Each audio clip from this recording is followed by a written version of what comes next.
Hi everyone and welcome to my channel. For those of you who don't know me, I'm Corbin. I hope that you are well and that your plants are happy and thriving.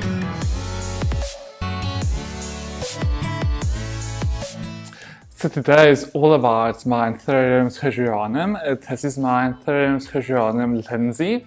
I'll put a link up on the screen for you guys of when I unboxed this plant. So I bought this plant from Plantea Orchids, which is a plant shop here in Cape Town, South Africa.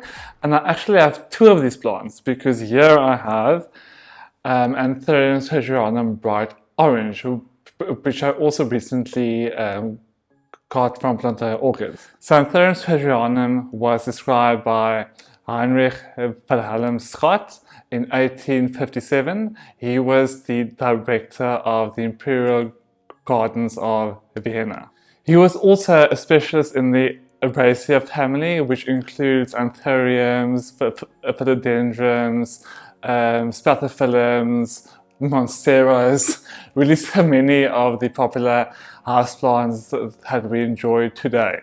Anthurium Scherzerianum is native to the rainforest of Costa Rica, where it can be found growing as an epiphyte.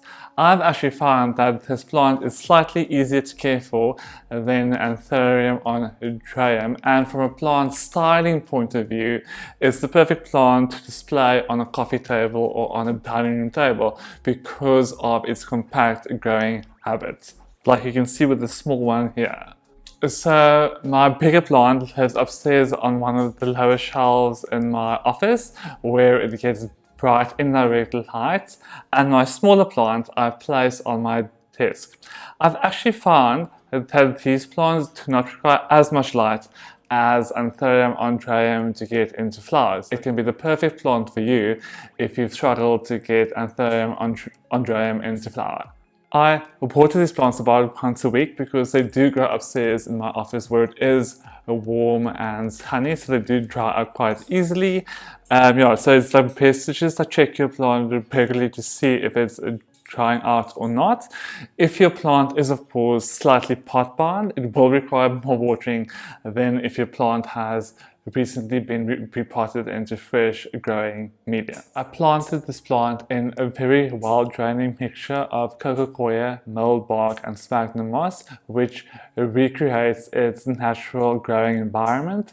This is also a mixture you can use for all your anthuriums. I fertilize my plant with a universal plant fertilizer and an orchid fertilizer, and I mix it to a ratio of 5 milliliters of the concentrated fertilizer for every liter of water.